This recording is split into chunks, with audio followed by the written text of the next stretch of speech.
సర్దార్ గబ్బర్ సింగ్ అంటే going back to Gabbar Singh, మీకు I think Gabbar Singh character చాలా నచ్చింది మీరు చేసిన తర్వాత, మీరు చూసిన తర్వాత, ఐ థింక్ హిట్ అయిన తర్వాత.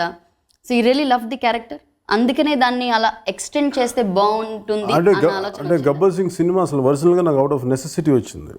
అవుట్ ఆఫ్ నెసెసిటీ అందుకే నేను దబాంగ్ నాకు చూపించారు సినిమా దబాంగ్ అక్కడ రిలీజ్ అయిన తర్వాత వెంటనే ఒక 2 నెలలకు 3 నెలలకు నాకు చూపిస్తే నాకు అది ఎలా చేయాలో నాకు అర్థం కాదు. అంటే ఇది సల్మాన్ ఖాన్ పర్సోనా మీద ఉంది, ఆయన వ్యక్తిత్వం మీద ఉంది, ఆ యాటిట్యూడ్తో ఉంది చెప్ప. కథలో మామూలు కథ, ఒక తల్లి ఉంటుంది, ఇలా ఉంటాడు, కొత్తగా ఏముంది దీంట్లో చెప్పి నేను చేయలేదు దాన్ని.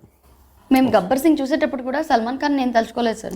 అదే న్యూ గబ్బర్ సింగ్. అదే దాని కారణం ఏంటంటే నేను అవుట్ ఆఫ్ నెసెసిటీ, నేను మా బ్రదర్ ఏదో ఇష్యూస్ ఉంటే, మాకు ఏదో ఫిల్మ్ ఏదో రిలవెంట్ ఫైనాన్షియల్ ఇష్యూస్ ఉంటే నేను దాన్ని తీసుకున్నాను, ఆ బాధ్యతని, ఆ ఫైనాన్షియల్ బాధ్యత నేను తీసుకున్నప్పుడు.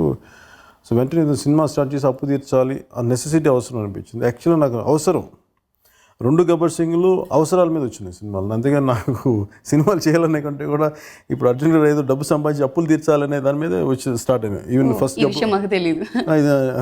నేను ఇప్పుడు ఫస్ట్ గబ్బర్ సింగ్ కూడా అదే, చాలా ఫైనాన్షియల్స్కి ఇవ్వాల్సిన డబ్బులు ఉన్నాయి. సో వాళ్ళ కోసం ఏదైనా సినిమా చేద్దాం, ఎలాంటిది సేఫ్ సినిమా ఏ ఉండాలి, తక్కువగా అయిపోయేది, క్విక్గా అయిపోయేది, అలా చూస్తున్నప్పుడు నాకు మళ్ళీ అప్పుడు చూసిన దబాంగ్ గుర్తొచ్చింది. మళ్ళీ ఒకసారి చూద్దామని చూశాను. అప్పటికి అది నేను క్రియేటివ్ వర్క్స్ మీద స్టార్ట్ చేద్దాం. Actually Gabbar Singh title creative works మీద, ఒరిజినల్ గబ్బర్ సింగ్.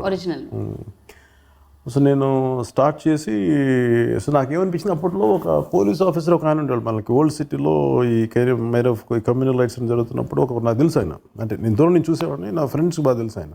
ఇప్పుడు కమిషన్ ఆఫీస్లో చూస్తున్నప్పుడు ఆయన గబ్బర్ సింగ్ అంటే ఆయనే చూపించేవాళ్ళు. నాకు ఎందుకు ఆ పేరు నచ్చింది. సో గబ్బర్ సింగ్ అని చెప్పి కొంచెం ఒకసారి ఫిల్మ్ మేకింగ్ ప్రాసెస్ ఒక అబ్స్ట్రాక్ట్ విజువల్స్ ఉంటాయి, ఇవన్నీ దీనికి అప్లై అవుతాయి అని చెప్పేసి. అలాగే మీరు చూస్తే గబ్బర్ సింగ్ డ్రెస్ ఇది మోర్ ఆఫ్ గుడుంబ శంకర్లో నేను ఒక క్యారెక్టర్లో ఉంటుంది పోలీస్ డ్రెస్, నాకు అవన్నీ గుర్తొచ్చినాయి. అలాగే నాకు ఏదో ఇంకే వెల్త్కి ఏదో అంటే ఒక అన్రూలీ కాపు, అంటే ఒక రూల్స్ని డ్యూటీ బాగానే చేస్తారు కానీ ఒక అపీరెన్స్ మటుకు చాలా అందరికి స్ట్రిక్ట్, ఒక మన ఏమంటుందని, ఒక మనకు తెలుగు సినిమాలో వచ్చినట్టు ఒక అన్నయ్య ప్రతిబంధు ఇలాంటి సినిమాలు వచ్చిన స్ట్రిక్ట్ పోలీస్ ఆఫీసర్ కాకుండా ఒక లూజ్గా ఉండేవాడు, ఒకడు చూడటానికి ఈజీ గోయింగ్గా ఉండేది, ఒక చిల్డ్ అవుట్ పోలీస్ కాపు, కానీ డ్యూటీ చేసేటప్పుడు చాలా బలంగా చేస్తాడు. ఇట్లా ఏదో అనుకొని స్టార్ట్ చేశాను, దాని నుంచి పుట్టింది గబ్బర్ సింగ్. యూజువల్ మాకు ఎక్కడంటే, మేము ఒకసారి సమ్మర్ హాలిడేస్కి మేము మా ఇంటికి ఎవరిని ఎక్కువ మంది కజిన్స్ వీళ్ళందరూ వచ్చినప్పుడు మా టవల్స్ సరిపోయాయి. టవల్స్ సరిపోతే బాగా చీప్ టవల్స్ అని చెప్పేసి అవి పెట్టుకునేవాళ్ళు. సో నాకు ఎందుకు అది మెడలో వేసుకుని నాకు అలవాటు ఉండే చిన్నప్పుడు.